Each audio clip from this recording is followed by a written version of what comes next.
Book nibbles. Big ideas. Small bites. Erik Larson's Isaac Storm is a gripping account of one of the deadliest natural disasters in American history, blending biography, meteorology, and historical narrative to immerse readers in the events surrounding the 1900 Galveston hurricane. At the heart of the story is Isaac Cline, the chief meteorologist at the U.S. Weather Bureau's Galveston office, whose expertise, personality, and tragic miscalculations illuminate both human vulnerability and the limits of science in the early 20th century.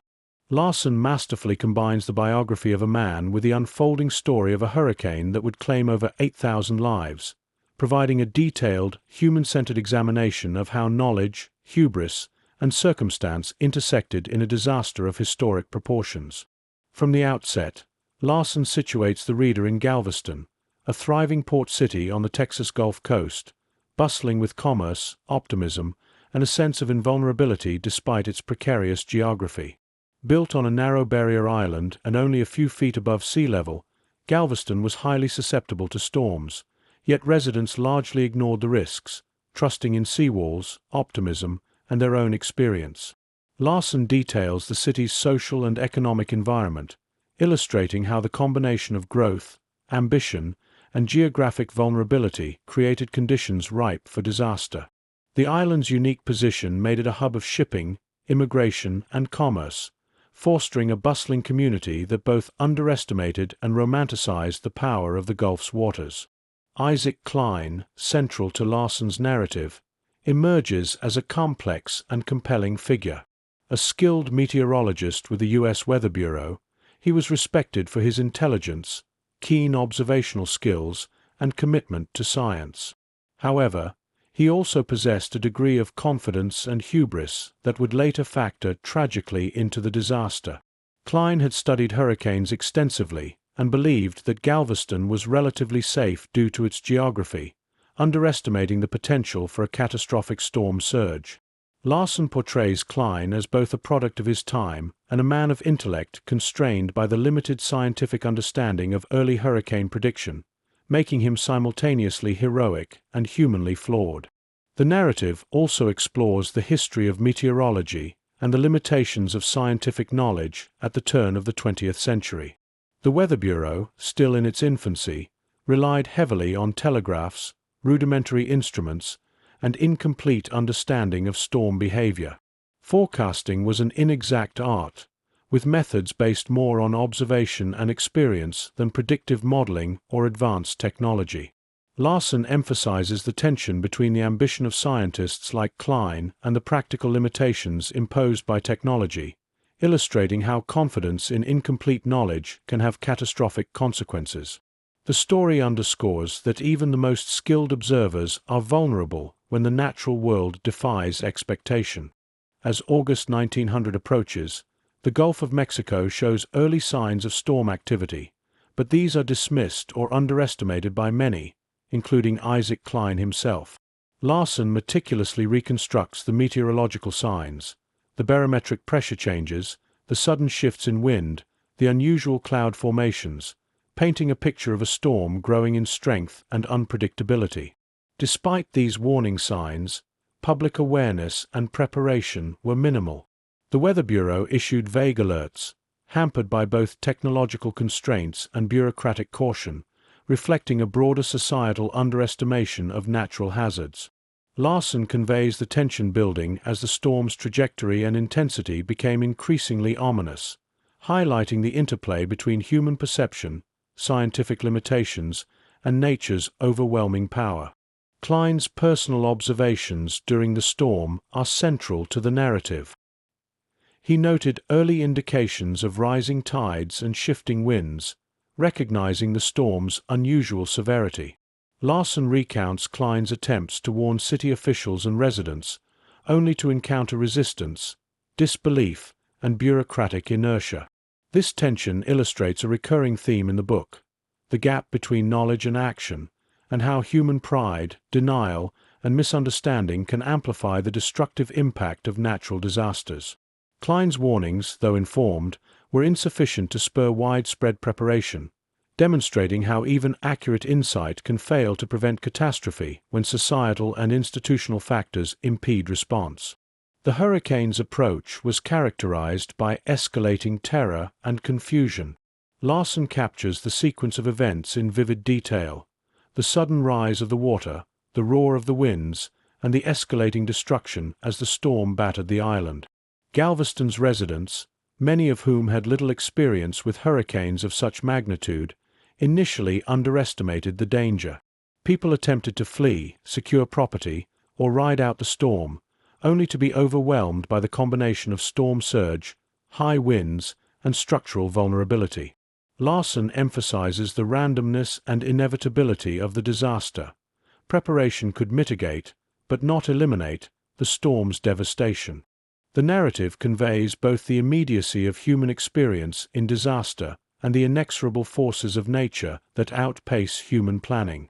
One of the most haunting aspects Larson conveys is the failure of the seawall and other protective measures.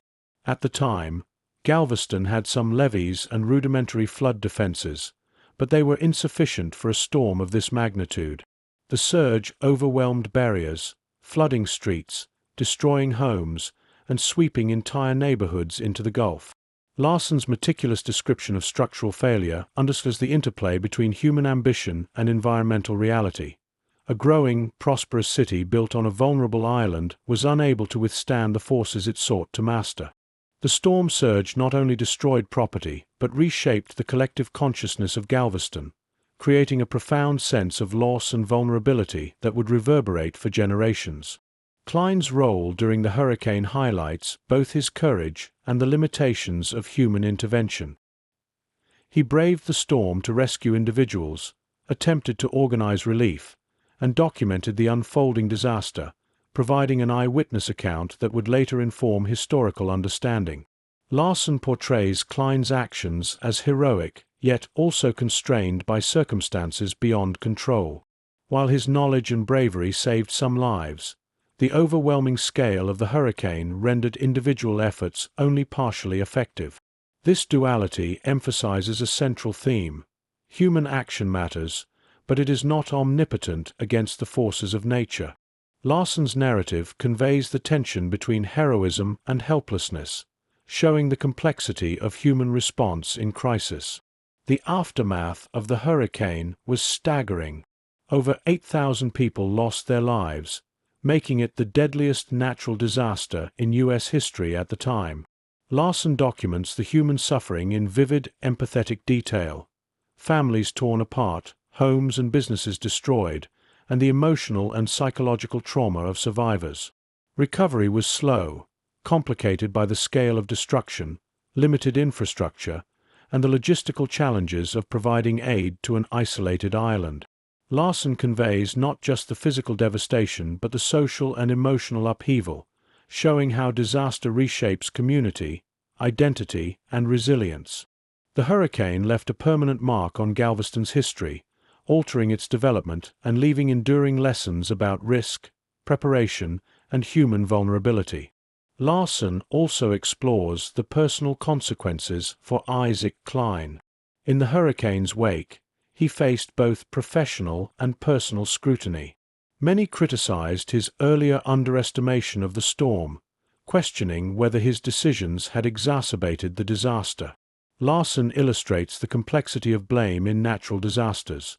The hurricane was inevitable, but human judgment, institutional constraints, and societal expectations shaped the extent of tragedy. Cline's experience underscores the moral and emotional burdens borne by those in positions of knowledge and responsibility during catastrophic events. Larson emphasizes that expertise carries weight but is also limited by circumstances, technology, and the unpredictability of nature. A key theme Larson develops throughout the book is the tension between human ambition and environmental reality. Galveston's growth, prosperity, and geographic choices reflect human confidence, optimism, and ingenuity, yet they also expose vulnerability. The city's location, combined with inadequate understanding of hurricanes and limited technology, created conditions in which disaster was nearly inevitable. Larson's narrative suggests that progress, when disconnected from humility and respect for natural forces, can magnify risk. The 1900 hurricane thus serves as both a historical event and a cautionary tale, illustrating broader lessons about urban planning, environmental awareness, and the consequences of hubris. The book also delves into the social dynamics of Galveston, portraying a community unprepared for crisis yet resilient in the aftermath. Larson describes how neighbors attempted to help each other, how emergency responses were improvised, and how the shared experience of loss fostered a collective determination to rebuild. These human stories add depth and emotion to the historical account, highlighting courage, compassion, and resourcefulness in the face of overwhelming adversity. The narrative emphasizes that disaster is not only a test of infrastructure or technology, but of social cohesion, leadership, and community resilience. Larson enriches the story with detailed accounts of meteorology, providing context for the limitations of early 20th century weather prediction. He explains how barometers, telegraphs, and incomplete observational networks constrained the Weather Bureau's ability to forecast accurately. The science of hurricanes was in its infancy, and even the most skilled meteorologists could not anticipate the storm's full strength or trajectory. Larson's careful explanation of these technical details enhances readers' understanding of why Cline and others underestimated the danger, while also illustrating the challenges of applying scientific knowledge under uncertain conditions. The book demonstrates that disasters are not merely the result of natural forces, but of the interaction between nature, knowledge, and human decision-making. Throughout Isaac's Storm, Larson humanizes historical figures, making them vivid, complex, and relatable. Cline is portrayed not merely as a professional figure, but as a husband, father, and man grappling with ambition, pride, and responsibility. Other residents of Galveston are depicted with similar depth, from families attempting to escape the rising waters to officials managing chaotic relief efforts. These personal stories create emotional resonance, transforming statistics and historical events into lived experience. Larson's narrative technique ensures that readers understand both the scale of the disaster and the intimate human costs, blending biography, social history, and disaster reportage. Larson also explores the cultural and technological context of the era. Galveston, at the turn of the century, was a hub of commerce and innovation, yet it lacked modern infrastructure and disaster preparedness. Communication relied on telegraphs, transportation was limited, and emergency planning was minimal. These constraints magnified the hurricane's impact and shaped the responses of both citizens and officials. Larson emphasizes that historical disasters must be understood within their social, technological, and institutional context. What may seem like oversight or misjudgment today was shaped by the knowledge and tools available at the time. This contextualization allows readers to assess historical actions with both empathy and critical insight. The hurricane's impact on Galveston's development is another central theme. Before the storm, the city was poised for continued growth and prominence. Afterward, the devastation prompted a shift in population, investment, and infrastructure development. The disaster led to the construction of a more robust seawall, raised streets, and improvements in meteorological observation and forecasting. Larson presents these changes as examples of adaptive resilience. Humans learn from catastrophe, innovate, and strive to mitigate future risk. The narrative thus balances tragedy with lessons learned, showing how disaster can catalyze both reflection and progress. Larson's meticulous attention to detail extends to the depiction of the hurricane's physical dynamics.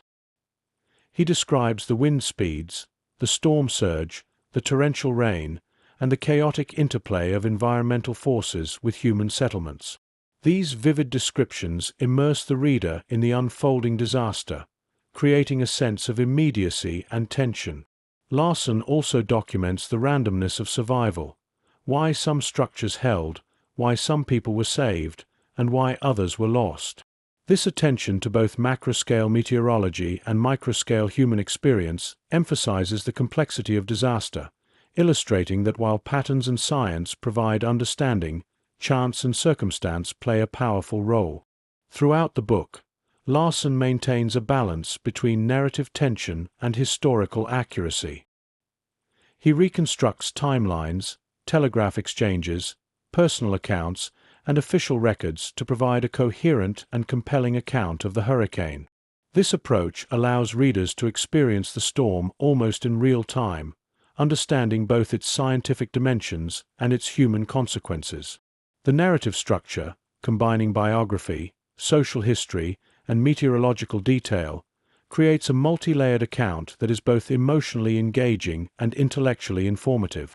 Larson's skill lies in making history vivid, immediate, and morally resonant without sacrificing accuracy or nuance.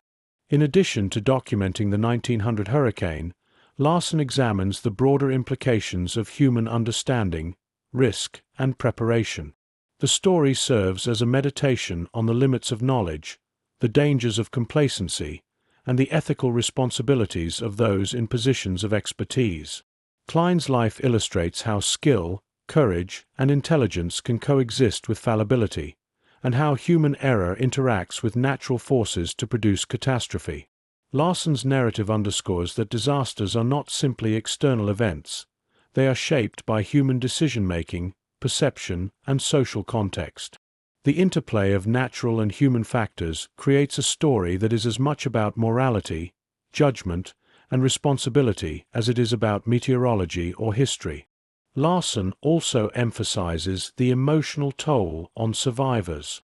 Families were shattered, livelihoods destroyed, and trauma lingered for years. The psychological impact of witnessing widespread death and destruction is portrayed with sensitivity, highlighting grief, guilt, and the challenge of rebuilding both material and emotional life. These human elements complement the technical and historical dimensions of the story, reminding readers that the consequences of disaster extend far beyond statistics. Larson's portrayal of personal suffering humanizes history, creating empathy and moral reflection alongside factual understanding. By the conclusion, Isaac Storm presents a nuanced portrait of heroism, tragedy, and resilience. Cline emerges as a man both admirable and flawed, whose knowledge, courage, and misjudgments exemplify the human condition in the face of nature's overwhelming power. Galveston itself is depicted as a city transformed, scarred by disaster, yet capable of recovery and adaptation. Larson's account is a meditation on the relationship between humans and the environment, the moral dimensions of expertise, and the enduring lessons of history. The narrative leaves readers with an understanding of both the physical forces at play and the complex human responses that define disaster. In essence, Isaac Storm is more than a historical account of a hurricane. It is a study of human ambition, error, courage, and resilience. Larson combines biography, meteorology, social history, and narrative tension to create a vivid, immersive story that captures both the enormity of natural disaster and the intimate experiences of those who lived through it. Isaac Cline's life and the 1900 Galveston hurricane serve as a lens through which readers can examine the interplay of knowledge, human behavior, and environmental forces, offering insights into the enduring challenges of prediction, preparation, and survival. The book is a testament to both the power of nature and the complexity of human response, blending suspense, history, and reflection into a compelling narrative that resonates beyond its historical moment. Larson's storytelling emphasizes that disasters are not only about the storm itself, but about the social, scientific, and human context in which they occur. By interweaving meteorological detail, personal biography, and community response, the book conveys the intricate web of factors that shape both catastrophe and survival. Cline's character, central to the narrative, embodies the dualities of human nature: intellect and fallibility, courage and misjudgment, ambition and humility. These tensions provide a framework for understanding the moral and practical dimensions of disaster, making Isaac Storm both an informative historical account and a profound meditation on human experience. Ultimately, Larson's work underscores the enduring lessons of the 1900 Galveston hurricane: the necessity of preparation, the limits of knowledge, the consequences of human error, and the resilience required to survive and rebuild. Through meticulous research, vivid narrative, and empathetic portrayal of individuals and communities, Isaac Storm transforms a historical disaster into a compelling story about human frailty, courage, and adaptation. Readers emerge with both a deep understanding of one of America's deadliest hurricanes and a broader appreciation for the interplay of nature, science, and human decision-making in shaping the outcomes of catastrophe. And that's it. Erik Larson's Isaac Storm, a man, a time, and the deadliest hurricane in history. Thanks for listening to Book Nibbles. If you enjoyed this bite-sized book, don't forget to subscribe for more quick, insightful summaries. See you in the next nibble.